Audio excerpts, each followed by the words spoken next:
تعلیمات جلال الدین رومی رحمۃ اللہ علیہ، مثنوی روم، حصہ نمبر 3، بنیاد اشعار 77 تا 105۔ حاجت روائے حقیقی اللہ پاک ہیں۔ وقت مصیبت مومن نماز و دعا کا اہتمام کرتا ہے۔ دعا کی قبولیت کے لیے آنسو شرط و علامت ہے۔ دعا کا اصل ہر غیر سے یکسر نا امید ہو جانا ہے۔ دعا کی ابتدا حمد و ثنائے الہی سے ہو۔ تضرع نام ہے اپنی بے بسی کے اظہار و اقرار کا۔ تضرع دعا کے لوازمات میں سے ہے۔ اسباب اثر میں اللہ پاک کی محتاج ہیں۔ خدائے پاک اپنے بندوں کے رازوں سے خوب واقف ہیں۔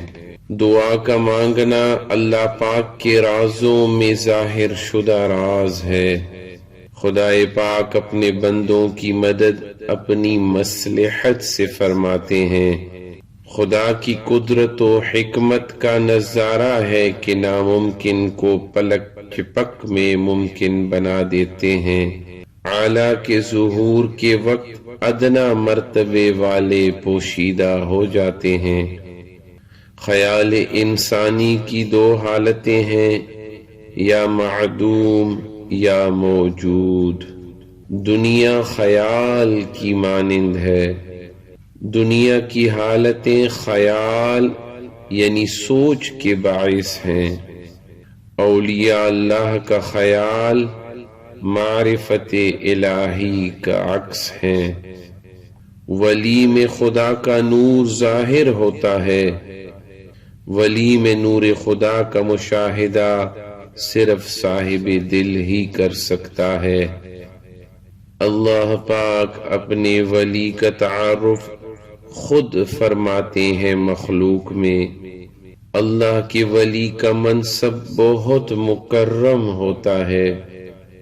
اولیاء اللہ کے دیدار سے ہی حق کی پہچان شروع ہو جاتی ہے۔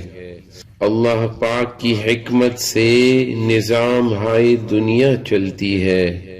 اولیاء اللہ کی خدمت کرنا ایک بہت اعلیٰ اعزاز اور بہت بابرکت عمل ہے۔